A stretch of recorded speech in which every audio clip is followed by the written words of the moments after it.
یہ تحصیل جمرود میں واقع ارشد علی کا حجرہ ہے جو تقریباً 50 مرلے پر محیط ہے۔ یہاں علاقے کے لوگ بیٹھ کر سیاسی اور سماجی موضوعات پر بات کرتے ہیں۔ دوسری طرف جمرود بازار میں یہ تنگ گلی مسیحی برادری کی بستی ہے۔ یہاں لوگ ایک کمرے پر محیط چھوٹے چھوٹے گھروں میں زندگیاں گزار رہے ہیں۔ یہ زمینیں انہیں قیام پاکستان سے قبل انگریزوں کے دور میں ملی تھی۔ ایک صدی کے بعد بھی ان کی زمینوں میں کوئی اضافہ نہیں ہوا جبکہ آبادی مسلسل بڑھ رہی ہے۔ مسئلہ ہمارا مین یہ ہے کہ ہمارا گھر بہت چھوٹے ہیں، وہ جو باپ دادا کی جگہ ملی ہوئی ہے نا بس اسی پہ قائم ہے، اور اسی پہ ابھی آبادی بڑھ رہی ہے، آگے بچوں کے بچے ہو رہے ہیں، کمروں میں پارٹیشن کر رہے ہیں۔ مشتاق بٹی کا خاندان تقریباً 150 برس سے اس علاقے میں آباد ہے۔ وہ اپنے والد کی قبر پر دعا کرنے آئے ہیں۔ یہ مسیحی برادری کا قبرستان ہے، تاہم یہاں کسی بھی قبر پر صلیب نہیں لگائی گئی۔ یہ کراس ہم ادھر لگاتے نہیں ہیں، اس کے اوپر اگر لگاتے ہیں تو یہ لوگ بچے آتے ہیں توڑ دیتے ہیں، کیونکہ اس پہ چار دیواری نہیں ہے، کھلا ہے۔ آبادی بڑھنے کے ساتھ اب قبرستان کی زمین بھی کم پڑتی جا رہی ہے، لیکن اس علاقے میں سپورٹس کمپلیکس بنانے کے لیے مسیحی قبرستان کی زمین کو ہی شامل کر لیا گیا۔ علاقے کی زمینی تقسیم میں قبرستان کا بڑا حصہ بھی مسلمانوں کے پاس چلا گیا۔ مشتاق بٹی کہتے ہیں کہ اکثر زمین دینے کے وعدے کیے گئے، تاہم کوئی بھی وعدہ آج تک پورا نہیں ہوا۔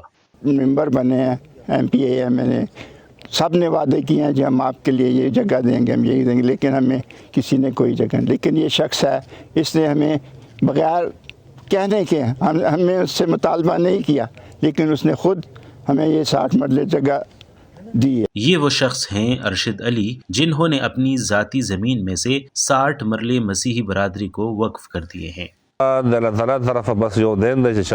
یہ اللہ کی طرف سے ایک دین ہے جو کسی کو دے دے۔ یہاں مجھ سے بہت اچھے اچھے لوگ ہیں، انہوں نے ان لوگوں سے وعدے بھی بہت کیے ہیں، لیکن ہم نے یہ انسانیت سمجھ کر کیا۔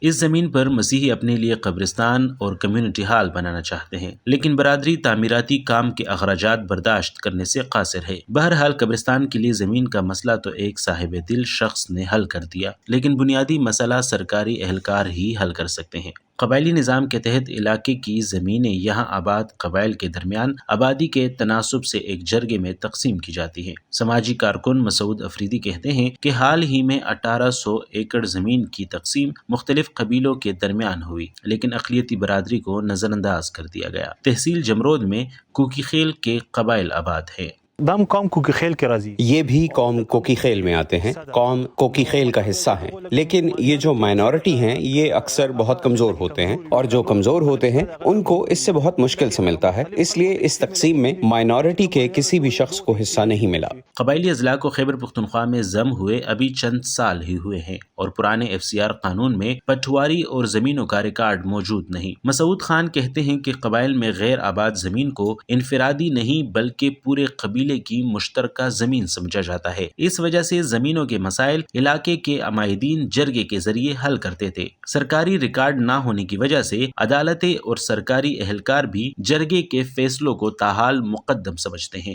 مسیحی برادری سے تعلق رکھنے والے افراد کا کہنا ہے کہ حکومت اور قبائل ان کے ساتھ تعاون کرتے ہیں، تاہم زمینوں کی تقسیم میں اگر انہیں ان کا حق ملے تو رہائش سے متعلق اپنے بنیادی مسائل حل کرنے میں انہیں آسانی ہو جائے گی۔ عمر فاروق، وائس آف امریکہ، جمرود، ضلع خیبر۔